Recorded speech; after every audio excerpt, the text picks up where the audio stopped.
আসসালামু আলাইকুম। আজকে গাজীপুরে একটি ঘটনা ঘটে গিয়েছে। বিএনপির এক নেতা, সম্ভবত তার হাতে কোনো অস্ত্র ছিল। সেই অস্ত্র নিয়ে সে বক্তব্য দিয়ে মানুষকে থ্রেট দিচ্ছে। আজকে থেকে এই বাজার আমার নিয়ন্ত্রণে থাকবে, এই বাজারে চাঁদাবাজি আমার লোকজন করবে, তাদেরকে আপনারা চাঁদা দিবেন। যদি কেউ আমার কথা না শুনেন, আমার নিয়ন্ত্রণে না থাকেন, তাহলে তার অবস্থা সে তার লোকজন দিয়ে ভালো রাখবে না, এরকম একটা থ্রেট দিচ্ছে। সেটা সামাজিক যোগাযোগ মাধ্যমে ছড়িয়ে পড়েছে এবং সম্ভবত বিএনপির দল থেকে দলের সাংগঠনিক কর্মকর্তারা ওনার বিরুদ্ধে অ্যাকশন নিয়েছে এবং তাকে হয়তোবা দল থেকে বহিষ্কৃত করছে। তো প্রশাসনের অনেকে দৃষ্টি আকর্ষণ করে এই ভিডিও সামাজিক মাধ্যমে অনেকেই শেয়ার করছেন। প্রশাসন হয়তো একটা ব্যবস্থা নেবে এর বিরুদ্ধে, সম্ভবত উনি গ্রেপ্তারও হয়েছেন শেষ পর্যন্ত। তো যাই হোক, প্রশাসনকে আরও একটু তৎপর হওয়া উচিত। বাংলাদেশে যেভাবে প্রতিদিন বিভিন্ন জায়গায় খুন হচ্ছে, বিভিন্ন জায়গায় ধর্ষণ হচ্ছে, চুরি ডাকাতি বেড়ে গিয়েছে, প্রশাসন বা আইনের একটু অবনতির কারণে দেশের ভিতরে নানান মহলের কুচক্রী মহল দেশকে একটা অস্থিতিশীল অবস্থায় নিয়ে যাওয়ার জন্য চেষ্টা করতেছে এবং রাজনৈতিকভাবে বাংলাদেশের বর্তমান পরিস্থিতি একটু ঘোলাটে এবং সময়টা খুব খারাপ যাচ্ছে দেশের মানুষের জন্য। সরকার পরিবর্তন হয়েছে দেশে, বিভিন্ন জায়গায় ফ্যাক্টরিতে আগুন দেওয়া হয়েছে, বাড়িঘর ভাঙচুর হয়েছে, দেশ এলোমেলো অবস্থায়। বা একজন অস্থায়ী সরকার আছে, যিনি ভোটের মাধ্যমে নির্বাচিত নন, যাকে জনগণের বা গণ অভ্যুত্থানের মধ্য দিয়ে এই সরকারের ক্ষমতা। তো সামনে আগামী একটা ইলেকশন হওয়া পর্যন্ত দেশকে উনিই নিয়ন্ত্রণ করবে এবং ওনার অধীনেই দেশের জনগণ থাকতেছে। তো ওনার উচিত দলমত নির্বিশেষে সকল মানুষের নিরাপত্তা নিশ্চিত করা, প্রশাসনকে আরও একটু স্ট্রং করা। উনি আওয়ামী লীগের সাধারণ কর্মীদের উপরে বা আওয়ামী লীগের লোকজনকে এই মুহূর্তে যেভাবে আইনের আওতায় নিয়ে আসতেছেন এবং ওনার প্রশাসন কেস মামলা দিচ্ছে, অযথা হয়রানি করতেছে। বিভিন্ন জায়গায় আওয়ামী লীগ হলে তাকে ধরে নিয়ে বিভিন্ন মামলায় পুলিশ দিচ্ছে এবং টাকা খাচ্ছে, কিন্তু এই সুবিধা ভোগ করতেছে দেশের ভিতরে চোর ডাকাত যারা আছে, তারা এ সুযোগে বেঁচে যাচ্ছে। শুধু আওয়ামী লীগ নিধন করা হচ্ছে, চুরি ডাকাতি যারা করতেছে তাদের প্রতি সরকার নজর দিচ্ছে না।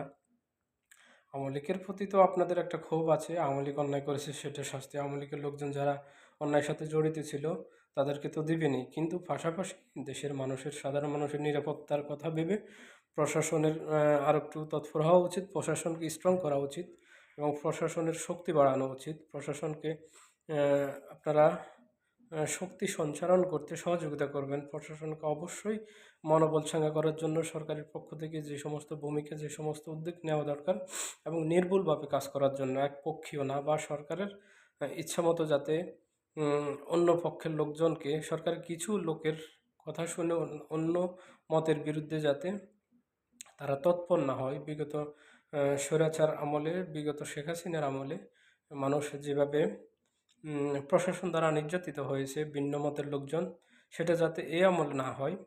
সেটা যেই হোক, যার মানে ভিন্ন মতকে যাতে দমন করা না হয় অন্যায়ভাবে, আমি সেটাই বলবো। দেশের, বাংলাদেশের প্রশাসনকে তাদের নিরপেক্ষ হওয়া উচিত। দেশের পরিবর্তন অবশ্যই হওয়া উচিত। তো অন্যায়ভাবে কোনো কিছু করা ঠিক না।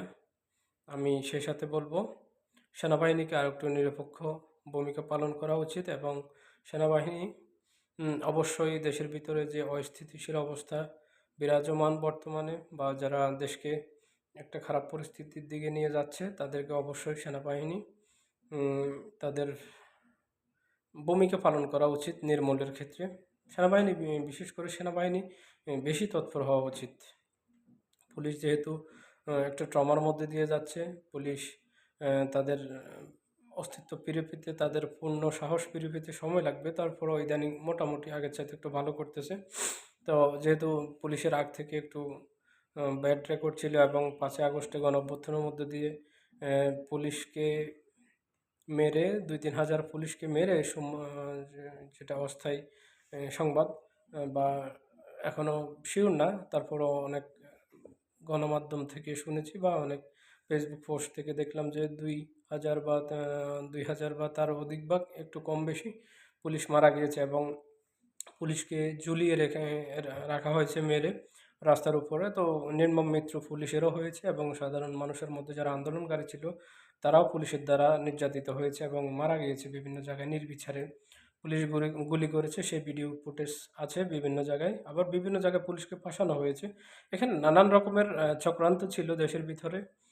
তো যাই হোক, মানুষ সচেতন হলে সব কিছু বেরোয় আসবে। সবার উচিত, সেনাবাহিনীর উচিত এই মুহূর্তে দেশকে সঠিক পথে এগিয়ে নিয়ে যাওয়ার জন্য তারা এগিয়ে আসবেন। আমার বক্তব্য এই পর্যন্ত আজ। ভালো থাকবেন। আল্লাহ হাফেজ।